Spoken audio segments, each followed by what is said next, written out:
नमस्कार मित्रांनो, श्री स्वामी समर्थ. आपल्या आर के टिप्स या यूट्यूब चॅनलवरती तुमच्या सर्वांचे खूप मनापासून स्वागत आहे. भोगीच्या दिवशी चुकूनही ही भाजी खाऊ नका, नाहीतर आयुष्यभर भोग भोगावे लागतील. कळत नकळत अनेक लोकांना संकटांचा सामना करावा लागतो. भोगीच्या दिवशी केस धुण्याला जेवढं महत्त्व आहे, तेवढंच आपण काय खातो हे सुद्धा तितकंच महत्त्वाचं आहे. यामुळे त्या दिवशी चुकूनसुद्धा ही भाजी खाऊ नका. तर कोणती आहे ती भाजी नक्की जाणून घेऊया. पण व्हिडिओमध्ये पुढे जाण्याआधी माझी तुम्हाला विनंती आहे, कृपया चॅनलवरती नवीन असाल तर सबस्क्राईब करा आणि व्हिडिओला एक लाईक करून कमेंटमध्ये श्री स्वामी समर्थ नक्की लिहा. येत्या 13 जानेवारीला भोगी आहे. भोगी हा सण आनंद उपभोगाचा सण म्हणून ओळखला जातो. पण हा भोगी शब्द या सणाला दुसराही अर्थ आहे, ते म्हणजे भोग. भोग हा शब्द आपण जेव्हा देवाला नैवेद्य अर्पण करतो त्याला देखील म्हणतात. त्या दिवशी इंद्रदेवांची आठवण काढली जाते. देवराज इंद्र यांना आपल्या शेतात पीक पिकवावं म्हणून प्रार्थना केली जाते अशी मान्यता आहे. ते पीक वर्षानुवर्ष पुढे पिकत राहावं अशी प्रार्थना भोगीच्या दिवशी केली जाते. हिवाळ्या ऋतूत सर्व प्रकारच्या भाज्या मिळतात, अगदी सहज उपलब्ध असतात. त्याला नवीन भर आलेला असतो, त्यामुळे थकलेल्या शेतकऱ्यास थोडा विसावा लागतो. मग या मोसमात शेतकरी भोगीची भाजी आणि बाजरीच्या भाकरीचा आस्वाद घेत असतात. न खाये भोगी तो सदा रोगी अशी म्हण आपण नक्कीच ऐकली असेल. आपण ही भोगीची भाजी बनवत असताना आपण कोणत्या भाज्या खाव्यात, त्या भाज्यांचा समावेश चुकून सुद्धा करायचा नाही. अशा कोणत्या आहेत त्या भाज्या जाणून घेऊयात. या दिवशी आपण जर काही उपाय, काही सेवा केल्या तर कित्येक पटीने आपल्याला पुण्यफळ प्राप्त होते. मात्र या दिवशी आपल्याकडून काही चुका झाल्या तर त्याचे दुष्परिणाम देखील आपल्याला भोगावे लागतात. आता आपण जाणून बुजून या गोष्टी काही करत नाही, पण आपल्याला जरी काही गोष्टी माहीत नसल्या तर आपल्याकडून अशा चुका होत असतात.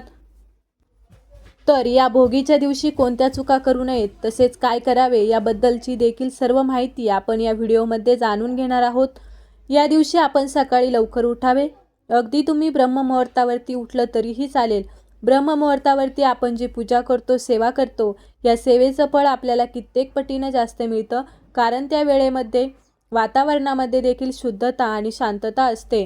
आता या भोगीच्या दिवशी अभंग स्नान करण्याला देखील तितकंच महत्त्व आहे. आपल्याला भोगीच्या दिवशी तिळाचे उटणे तयार करायचे आहे. आपण थोडे तीळ घ्यायचे आहेत. सफेद तीळ अगोदर तुम्ही मिक्सरमधून बारीक करून घेऊ शकता.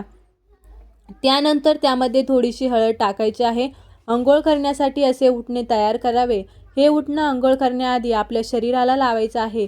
यामुळे आपल्या शरीरामध्ये जी काही नकारात्मक ऊर्जा साचलेली आहे ती दूर होण्यास मदत होते. आता प्रत्येक ठिकाणची पद्धत वेगळी वेगळी असते.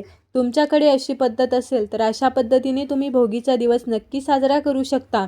हे उटणं लावून झाल्यानंतर आपण अंघोळीच्या पाण्यामध्ये थोडे सफेद तीळ टाकायचे आहेत. तुमच्या घरामध्ये गंगाजल असेल तर थोडे गंगाजल पाण्यामध्ये 2 थेंब गंगाजल टाकावे आणि याच पाण्याने आपण आंघोळ करायची आहे. तसेच या दिवशी आपण केसावरून देखील पाणी घ्यायचं आहे. न चुकता घरातील सदस्यांनी, अगदी लहान बाळाने सुद्धा, वृद्ध व्यक्ती असल्या तरीसुद्धा त्यांनी अंघोळीच्या पाण्यामध्ये या सफेद तीळ टाकायचे आहेत. या सर्व वस्तू टाकायच्या आहेत. तसेच केसावरून पाणी देखील घ्यायचं आहे. यामुळे आपल्यामधील नकारात्मक ऊर्जा ती दूर होते व त्यासोबतच आपल्याला आजारपण देखील दूर होतं. आपल्या मनातील वाईट विचार निघून जातात. यामुळे आंघोळीच्या पाण्यामध्ये तुम्ही या सर्व वस्तू जरूर टाका. आता आंघोळ झाल्यानंतर या दिवशी आपल्याला शुभ्र रंगाचे वस्त्र किंवा लाईट रंगाचे वस्त्र परिधान करायचे आहे. आपल्याला भोगीची भाजी बनवायची आहे. भोगीची भाजी बनवताना तुम्ही शक्यतो सकाळीच अशी भोगीची भाजी बनवावी, कारण या भाजीचा नैवेद्य आपल्याला देवाला देखील दाखवायचा असतो. भोगीच्या भाजीला खिंगाट देखील म्हटलं जातं. भोगी सणाच्या दिवशी अनेक भाज्या एकत्र केल्या जातात. यामध्ये प्रामुख्याने हरभरा, पावटा, घेवडा, वांगे, गाजर, कांद्याची पात, शेंगदाणा, वाटाणा, बोर, चाकवर, फ्लावर, अगदी सगळ्या भाज्या वापरल्या जातात. तसेच या दिवशी चपाती न बनवता प्रामुख्याने बाजरीची भाकरी बनवली जाते. बाजरीची भाकरी बनवत असताना भाकरीमध्ये थोडेसे सफेद तीळ घ्यायचे असतात. भाकरीचे पीठ मळत असताना थोडे सफेद तीळ देखील टाकावे किंवा भाकरी बनवत असताना वरून थोडेसे सफेद तीळ लावावे. तीळ लावलेली बाजरीची भाकरी या दिवशी बनवायची आहे. पहिल्या बाजरीच्या भाकरीचा नैवेद्य देवाला दाखवायचा आहे. यासोबतच लोणी, पापड, वांग्याची भाजी, चटणी किंवा खमंग खिचडी करण्याची देखील परंपरा आहे. सोबतच राळ्याचा भात देखील बनवला जातो. खूप ठिकाणी बाजरीची भाकरी आणि भोगीची भाजी सुगडामध्ये टाकली जाते. अगोदर सुगड स्वच्छ पुसून घ्यायचं आणि त्यामध्ये जेव्हा नैवेद्य अर्पण करत असतो तेव्हा सुगडामध्ये बाजरीची भाकरी आणि भोगीची भाजी तुम्ही टाकू शकता. हा नैवेद्य देवापुढे ठेवायचा आहे. सुगडामध्ये भाजी आणि भाकरी ठेवली जाते. हा नैवेद्य रात्रभर देवासमोर तिथेच तसाच ठेवला जातो. दुसऱ्या दिवशी ज्या महिलांनी उपवास धरला आहे तेव्हा तो नैवेद्य ग्रहण करावा अशी सुद्धा काही ठिकाणी पद्धत आहे. तुमच्याकडे जशी पद्धत असेल त्या पद्धतीने तुम्ही नैवेद्य करू शकता. आपण जेव्हा बाजरीची भाकरी बनवत असतो, भोगीची भाजी बनवत असतो, तेव्हा प्रथम देवाला नैवेद्य दाखवायचा असतो. आपण भोगीच्या ज्या ज्या भाज्या बनवत असतो त्याचं देखील खूप महत्त्व असतं. प्रत्येक भाजीचे स्वतःचे असे वेगळे महत्त्व असते. भोगीच्या दिवशी एक एरवी वांग हे वातळ असल्याने अनेकदा आपण वापर करू नका असं सांगण्यात येतं. मात्र आयुर्वेदानुसार थंडीच्या दिवसामध्ये वांग्याचं भरीत, वांग्याची भाजी हे खाणं आरोग्यदायी मानलं जातं. शेंगदाणे आणि तीळ हे पदार्थ आपल्याला ऊर्जा प्रदान करून देतात. शेंगदाणा आणि तिळामध्ये तेलाचे प्रमाण जास्त असते, त्यामुळे आपल्या हाडांना, स्नायूंना तेल मिळते. या तेलामुळे स्नायू आणि हाडे लवचिक राहतात. यांच्या खाण्याने त्वचेतील कोरडेपणा तर दूर होतोच, कारण हिवाळ्यात सर्वांची त्वचा उकलते. तिच्यामध्ये तेलकटपणा निर्माण करण्यासाठी तीळ, लोणी, तूप असे पदार्थ खावेत. तसेच या भाज्यांसह दुग्धजन्य पदार्थ देखील खावेत, जेणेकरून शरीराला उष्णता निर्माण झाली तरीही पोटात थंडावा राहील. शरीराला ऊब मिळवण्यासाठी भोगीची भाजी तयार करण्यात येते. या भाज्या खाऊन तुमची तब्येत अगदी चांगली राहण्यास मदत मिळते. तसेच यासोबत बाजरीची भाकरी देखील बनवली जाते.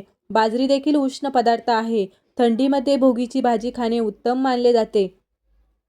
शरीराला उष्णता देणारे आणि कफनाशक अशी मानली जाते. बाजरीच्या पिठामध्ये तीळ मिसळून बाजरीचं पीठ भिजवावे आणि बाजरीची भाकरी बनवावी. ही भाकरी भोगीच्या भाजीचं अप्रतिम स्वादिष्ट लागते. दोन्ही पदार्थ उष्ण असल्यामुळे शरीराला जास्त ऊब मिळते, थंडी वाजत नाही. आपण पाण्यात तीळ टाकून आंघोळ करतो, यालाही खूप महत्त्व आहे, कारण जानेवारीत पडलेली थंडी खूप जास्त असते. विदर्भ, मराठवाड्यात या ठिकाणी सासरवाशी मुली भोगी सणाचा आनंद घेण्यासाठी माहेरी येतात. या दिवशी जुन्या वाईट गोष्टींचा त्याग करून चांगल्या गोष्टी स्वीकारल्या जातात. वर्षभर काही चुकले असल्यास तिळगुळ देऊन क्षमा मागितली जाते आणि वर्षभर नात्यातील गोडवा टिकून राहावा अशा शुभेच्छा दिल्या जातात. तसेच या दिवशी चुकूनही केस कापणे, नखे कापणे अशी कामे करू नयेत. कोणत्याही व्यक्तीशी भांडण करू नका. अपशब्द बोलून कुणालाही दुखवू नका. निंदा, नालस्ती करू नका. उलट या दिवशी सत्कार्यात वेळ घालवावा. या दिवशी भोगीची भाजी झाल्यानंतर नैवेद्य अर्पण करत असताना आपल्याला देवघरामध्ये एक दीप प्रज्वलित करायचा आहे. एक प्लेट घ्यायची आहे, त्यामध्ये थोडेसे तांदूळ घ्यायचे आहेत आणि एक मातीची पंती घ्यायची आहे किंवा तुम्ही दिवा देखील घेऊ शकता. या दिव्यामध्ये शुद्ध तूप किंवा तिळाचे तेल टाकायचे आहे. या दिव्यामध्ये थोडीशी चिमूटभर हळद टाकायची आहे. तसेच थोडेसे सफेद तीळ टाकावेत. 21 सफेद तीळ तुम्ही टाकू शकता. दिव्याला हळदी कुंकू लावायचं आहे व त्यामध्ये फुलवात लावायची आहे आणि असा दिवा प्रज्वलित करायचा आहे आणि त्यानंतर देवाला नैवेद्य अर्पण करायचा आहे. हिंदी भाषेमध्ये देवाला नैवेद्य अर्पण करणे यालाच भोग चढवणे असेही म्हटले जाते. त्यानुसार कमावलेली कष्टाची मीठ भाकरी देवाला अर्पण करून देवाला प्रार्थना करावी. तिळाचे तेल, कापसाची वात तेवत राहावं. या 2 ओळीत केवढा आशय सामावलेला आहे पहा. तिळाचे तेल, कापसाची वात बाजारातून विकत आणली नाही. आपण शेतातून उत्पादित केलेला लावलेला दिवा मध्यरात्रीपर्यंत तेवत राहावा. एवढा खर्च करणे सामर्थ्य आणि दान आमच्या ठाई असो दे रे देवा महाराजा, अशी प्रार्थना करावी. आपल्याकडे शेत नाही किंवा आपण शेतकरी नाही, परंतु हीच प्रार्थना आपण बळीराजाला वैभव प्राप्त होऊ दे अशी प्रार्थना करायची आहे. कारण बळीराजामुळे सर्वच जीव जिवंत आहेत. बळीराजा रात्रंदिवस कष्ट करतो, त्याला अन्नदाता म्हटले जाते. आपला अन्नदाता सुखी राहिला तरच आपण असा उपभोग घेऊ शकतो, हे तेवढेच खरे आहे. आता या दिवशी देवाला नैवेद्य अर्पण केल्यानंतर तुम्ही ओम नमो भगवते वासुदेवाय या मंत्राचा 108 वेळा जप करायचा आहे. त्यानंतर तुमच्या आयुष्यामधील ज्या काही अडचणी, अडथळे आहेत त्याबद्दल तुम्ही भगवान विष्णूंना सांगायचं आहे. मग त्यामध्ये घरामध्ये पैसा येतो, परंतु तो स्थिर राहत नाही. मुलांच्या अभ्यासामध्ये प्रगती होत नाही. संतान प्राप्तीसाठी तुम्ही तुमची इच्छा व्यक्त करू शकता. विवाह वेळेवर जुळून येण्यासाठी तुम्ही तसे सांगू शकता. जे काही तुमच्या मनात इच्छा असेल, खूप दिवसांपासून राहिली असेल, तर ती इच्छा बोलून दाखवायची आहे. आपल्याला या दिवशी विष्णू सहस्रनामाचं पठण करायचं आहे. भगवान विष्णूंना आपली इच्छा बोलून दाखवायची आहे. आपली इच्छा नक्की पूर्ण होते. भगवान विष्णूंचा 1000 नावाचा उल्लेख केला तर त्यामुळे आपली इच्छा पूर्ण होते. अगदी तुम्हाला हे म्हणणं शक्य होत नसेल तर मोबाईलवरती लावून तुम्ही ऐकू देखील शकता, म्हणजे श्रवण केलं तरी देखील चालेल. या दिवशी आपण जेवढी भगवान विष्णूंची सेवा करू त्याचं चांगलं फळ आपल्याला कित्येक पटीनं मिळतं. या दिवशी आपल्याला काही भाज्यांचे सेवन चुकूनही करायचे नाही.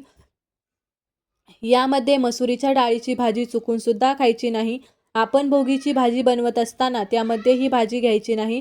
तसेच तुमच्याकडे खिचडी भात बनवत असेल तर त्यामध्ये सुद्धा मसुरीच्या डाळीचा चुकून सुद्धा आपल्याला वापर करायचा नाही. मसुरीची डाळ भोगीच्या दिवशी पूर्णपणे वर्ज करायची आहे. तसेच सोयाबीन सुद्धा या दिवशी चुकून सुद्धा खायचे नाही. अगदी भोगीच्या अगोदरचा दिवस जो आहे त्या दिवशी संध्याकाळपासूनच त्या भाज्या वर्ज करायच्या. तसेच भोगीच्या अगोदरच्या दिवशी संध्याकाळी सुद्धा तुम्हाला मसूरच्या डाळीचा वापर चुकून सुद्धा करायचा नाही. तसेच मांसाहार देखील आपल्याला पूर्णपणे टाळायचा आहे. जर तुम्हाला आजचा हा माहितीपूर्ण व्हिडिओ उपयुक्त वाटला असेल तर व्हिडिओला एक लाईक नक्की करा आणि चॅनलला सबस्क्राईब करून आम्हाला प्रोत्साहित करा. तसेच हा व्हिडिओ संपूर्ण पाहिल्याबद्दल आपणा सर्वांचे मनपूर्वक आभार. धन्यवाद. श्री स्वामी समर्थ. रामकृष्ण हरी. जय श्रीराम. जय श्रीकृष्ण. जय माता लक्ष्मी. धन्यवाद.